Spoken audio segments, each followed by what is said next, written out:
Esta gruta terá inundado. São uma sequência de várias fotografias, de forma passada muito rápida. Sérgio, isto mostra que de facto em poucos minutos pode acontecer um desastre. Sim, este time-lapse penso não seja da gruta em causa, mas será de uma gruta na região que inunda muito facilmente com as chuvas. Vemos ali a escala humana para perceber a dimensão da quantidade de água que sobe num instante. E a drenagem Vamos lateral, mostrar outra vez este momento. Aqui está a escala de que o Sérgio e o Jorge falavam. E agora, lateralmente, se reparar a drenagem, tanto das duas paredes e do teto, é qualquer coisa assustadora. Isto é uma subida de mais de 20 metros de água. Estamos a vê-la novamente, Jorge, se quiser voltar a drenagem para este túnel é uma coisa impressionante, não é só de uma situação. É em ambos os lados das paredes e da parte de cima do teto. E isto é uma subida à vontade superior a 20 metros. Não tenho dúvidas nenhumas. Tendo em conta a escala humana. Portanto, uma subida muito grande. De que forma é que as condições atmosféricas nas próximas horas, Jorge, podem condicionar estas operações de resgate? Vão condicionar imenso. E daí eu estar a dizer que provavelmente o resgate já está a iniciar. Eu quero acreditar, e de certeza absoluta, que desde o início e hoje em dia com as altas tecnologias, que eles têm a noção exata da previsão do tempo e quando iria começar a chover e o tipo de precipitação que iria ocorrer. Havendo aqui diferença de horas, mas provavelmente isso está em cima da mesa. E, portanto, este resgate tem que ser um resgate muito rápido, podendo efetivamente a água subir e a sala onde as crianças estão ficar completamente inundada. Eu chamo a atenção que as crianças passaram para lá a seco e rapidamente ficaram bloqueadas com a água, portanto... É porque estamos a falar exatamente do mesmo percurso. Exatamente. E, portanto, rápido, o mesmo percurso com uma diferença. Agora tem água, quando eles passaram não tinham, ou seja, o caudal de água, o débito que vai existir, já não vai começar do zero, já vai começar numa escala superior a zero. Porque neste momento existe água na gruta, e na altura que eles entraram não existia. Portanto, é mais fácil a enchente agora do que na altura que eles lá estavam.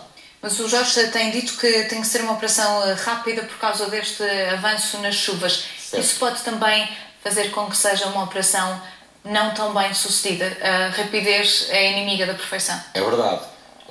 E daí ter-se tomado uma decisão quando é que se começava esta operação. Inicialmente não se estava a prever que começasse a chover tão cedo, depois antecipou-se o resgate em relação às crianças que estavam na gruta e neste momento eu não tenho dúvidas nenhumas, tendo em conta o caudal de água e a previsão, que o resgate tem que se iniciar. Esta operação é uma operação que tem riscos desde o início. Eu venho sempre dizendo isto, esta é a pior opção para tirar as crianças, mas é a única, não há outra. Furar 800 metros é uma coisa completamente impensável, deixar lá dentro 4 meses as crianças era uma hipótese, mas crianças com falta de vitamina D, com falta... perdendo efetivamente noção do que é o dia, do que é a noite, alterando todo o ritmo biológico, era complicado. E esta decisão teve que ser tomada e foi tomada com uma data de pressupostos, nomeadamente dos climatéricos.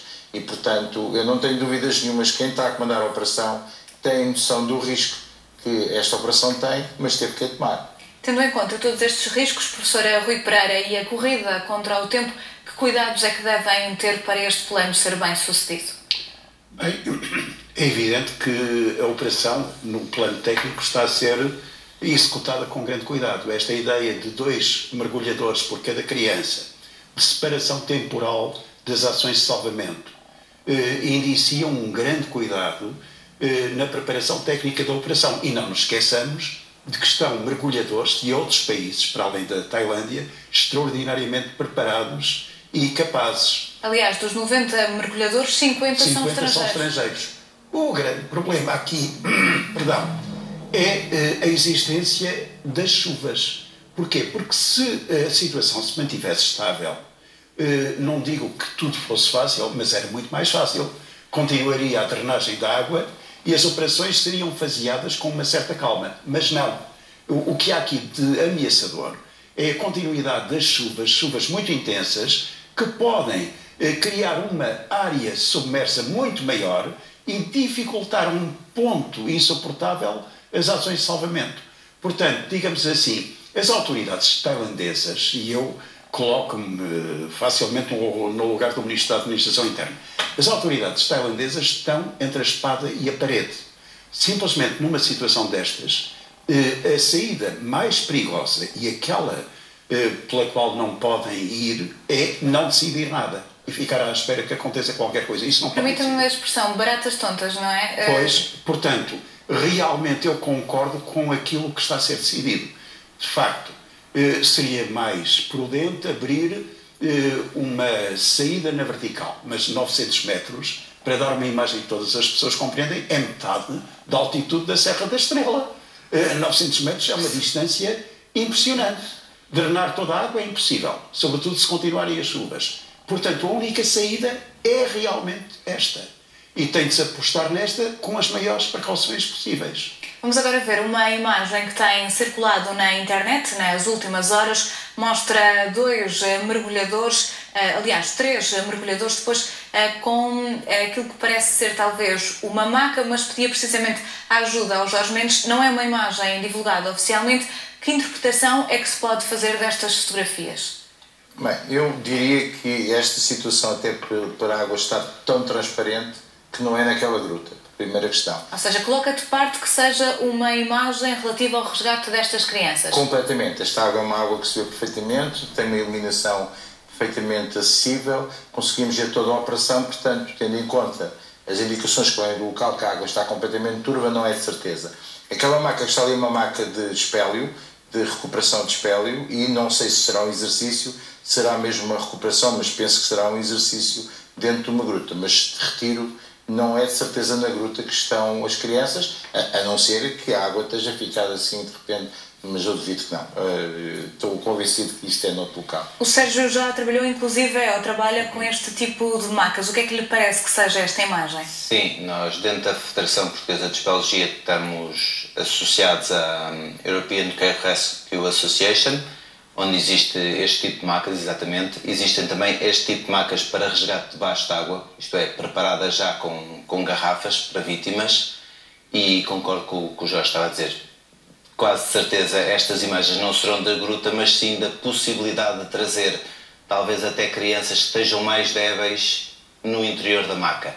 Aqui a questão passa também muito por: há a possibilidade desta maca passar nas zonas estreitas ou não? Isto é mais fácil um corpo humano fora da maca se moldar em zonas estreitas do que a própria maca, sendo ela um pouco flexível. Ela é um pouco flexível, mas mesmo assim torna-se um pouco mais difícil tendo uma pessoa dentro passar em zonas estreitas. Mas haveria então a possibilidade de isto ser uma pessoa viva no interior desta maca? Pergunto isto porque sabemos que, como há pouco também referíamos, há uns dias morreu um dos mergulhadores.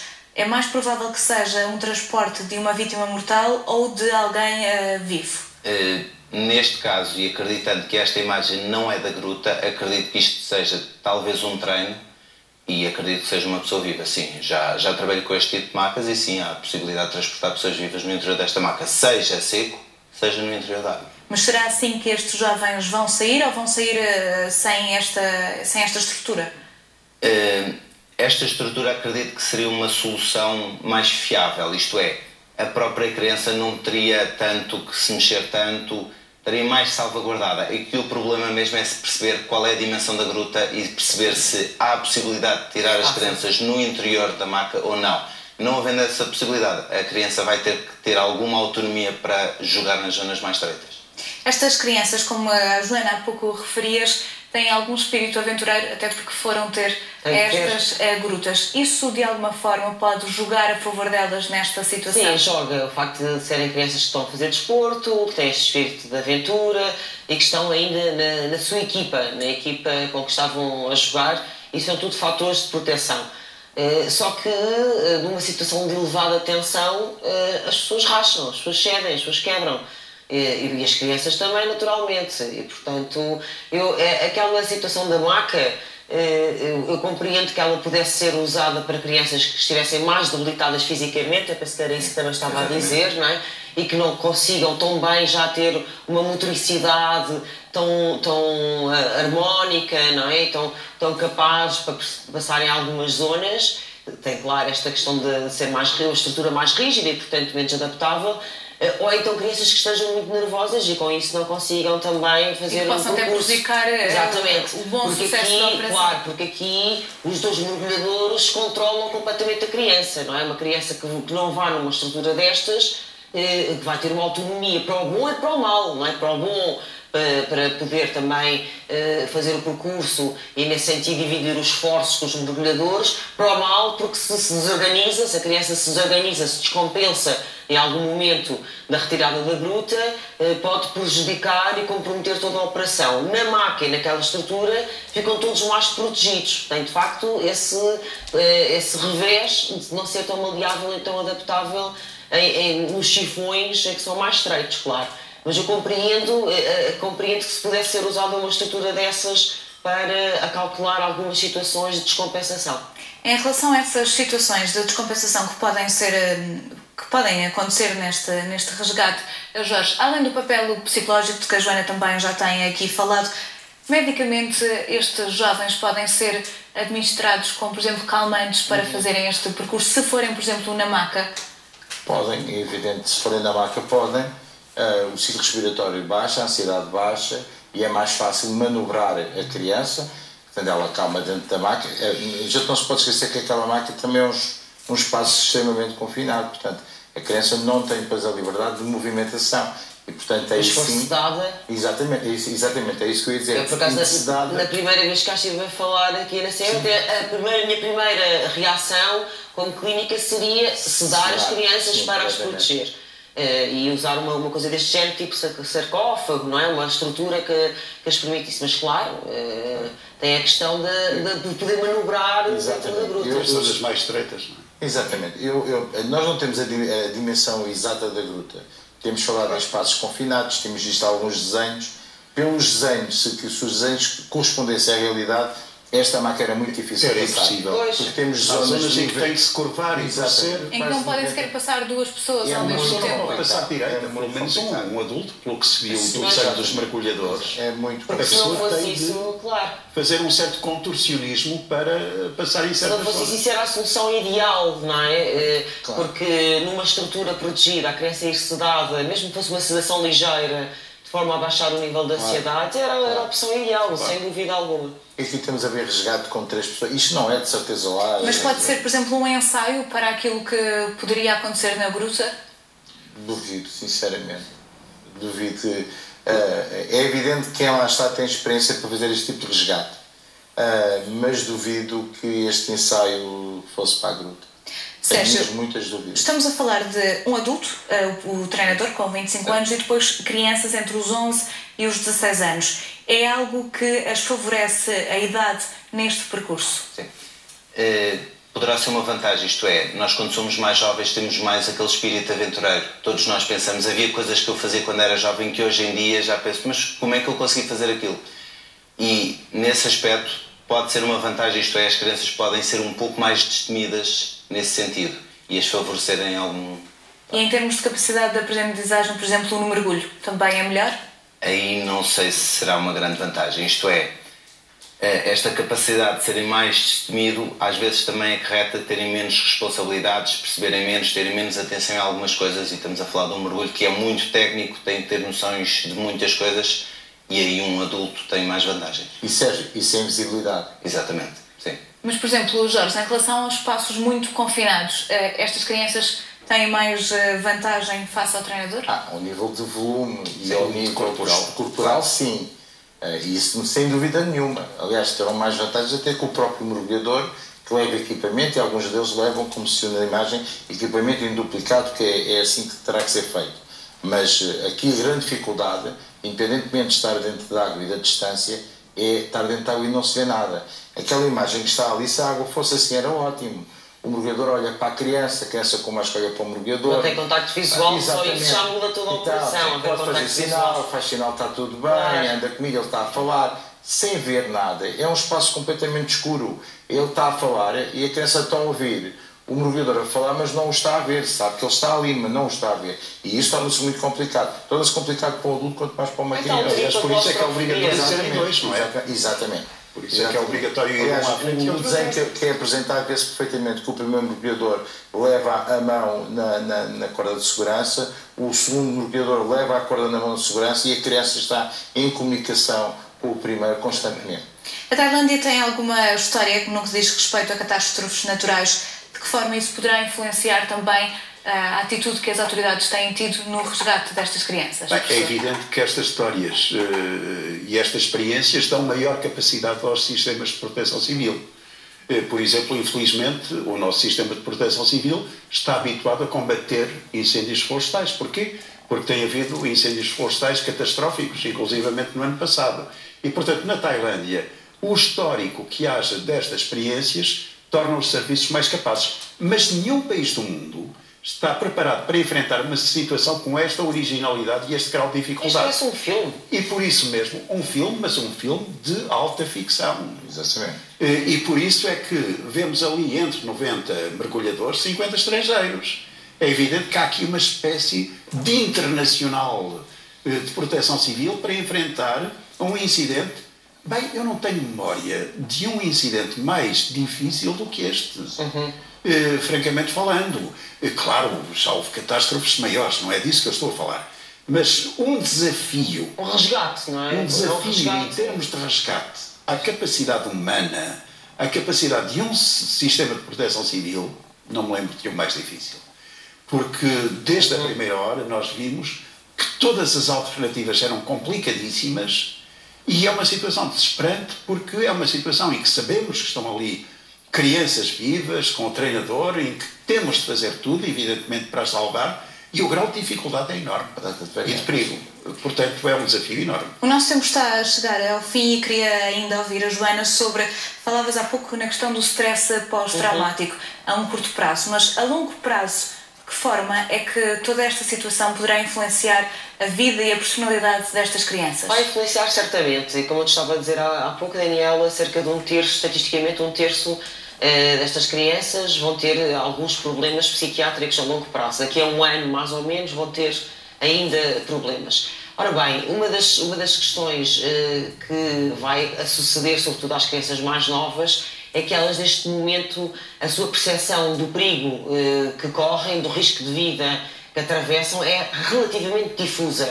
À medida que o tempo for passando, vai cair a ficha, se me permite a expressão, ou seja, vão-se aperceber com outro grau de consciência da situação que atravessaram e isso vai-lhes criar um pânico tremendo. Nós vemos muitas vezes nos filmes, sobretudo nos filmes de guerra, ex-combatentes que estiveram expostos a situações traumáticas, em cenários bélicos, e que de repente, por exemplo, ouvem um barulho e mandam-se ao chão, não é? Como se esse barulho, esse estímulo, que é diferente, não é um tiro, não é uma bomba, não é um helicóptero, mas que aciona um mecanismo parecido. Estas crianças, sobretudo o tal terço que vai ficar mais comprometido, vão ter reações semelhantes, ou seja, quando estiverem em situações escuras, em situações de espaços exíguos, quando estiverem em situações onde perdem a comunicação por alguma razão com as outras pessoas, isso vai desencadear automaticamente o pânico da situação da gruta. E isso pode perdurar algum tempo, alguns meses, alguns anos, e comprometer a sua vida, nomeadamente o seu sucesso escolar, as suas relações sociais, enfim, e sobretudo aquilo que devia ser um crescimento, os anos melhores e mais dourados da vida de todas as pessoas, a infância e a adolescência, deixar de ser, de facto, ter esse brilho e de ser uma sombra permanente. Eu estou convencida que uma parte vai tê-la certamente e infelizmente, e apesar de todos os esforços que são feitos e serão feitos ainda. Mas há também a possibilidade de ficarem pessoas mais fortes por terem passado por esta experiência? Claro que sim. Aliás, esse é um enviesamento típico chama-se mesmo o enviesamento investigador, que é achar que todas as tragédias têm um desfecho infeliz. Não é verdade. Há os outros 2/3 que vão sobreviver lindamente a todas estas dificuldades, a todos estes obstáculos, e que vão até se esquecer em alguns momentos daquilo que se passaram e contar esta história como uma grande aventura, como se pode mostrar uma cicatriz de guerra, não é? Com orgulho e com heroísmo. E, portanto, esses 2/3 vão ser altamente positivos, com certeza. Vão ter um outro olhar sobre as situações más que lhes podem acontecer no futuro. É isso, vão usar isso como uma medalha, não é? De distinção como alguém tem uma história a contar, e de facto, que história, uma história de vida impressionante.